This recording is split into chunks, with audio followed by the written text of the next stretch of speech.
شویستان پێغەمبەری ئازیز و خۆشەویستمان صلی الله عليه وسلم دەفەرمێت دوعای برای مسلمان بۆ برای ئیمانداری خۆی لە شوێنێکدا کە ئەو ئینسانە ئامادە نییە و حازر نییە قبوڵە.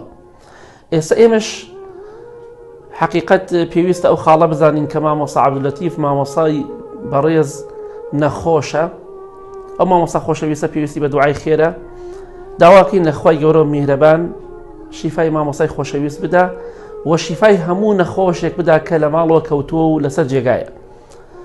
خۆشەویستان، هیچ کەسێک لە ئێمە شانازی نەکەین بە لەش ساغی خۆمانەوە، نە نەخۆشی هەتا سەرە، نە لەش ساغی، نە ژیان هەتا سەرە، نە مردنیشمان لە دوای مردنیشمان زیندوو دەبینەوە. کەواتە ئینشاڵڵا با دڵمان ساف بێ بەرامبەر بە خەڵکی، مادەم مسلمان بێ هەر کەسێک دەبێت دوعای خێری بۆ بکەین، هەر نەخۆشێک. مامۆستا عەبدولەتیفیش حەقی بەسەرمانەوە هەیە، بێگومان داوات ئەکەین لە خوای گەورە و میهرەبان خوای گیان شیفای بەپەلە بۆ مامۆستای خۆشەویست و بۆ هەموو نەخۆشێکی تریش بنێری و دوعای خێری بۆ بکەن ئینشاڵڵا، بەڵکو خوای گەورە چاکی بکاتەوە، ئینشاڵڵا سوود و قازانجێکی زیاتر بەم میلەتە بگەێنێ.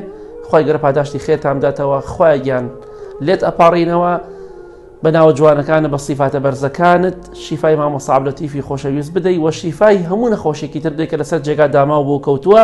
ئامین ئامین ئامین.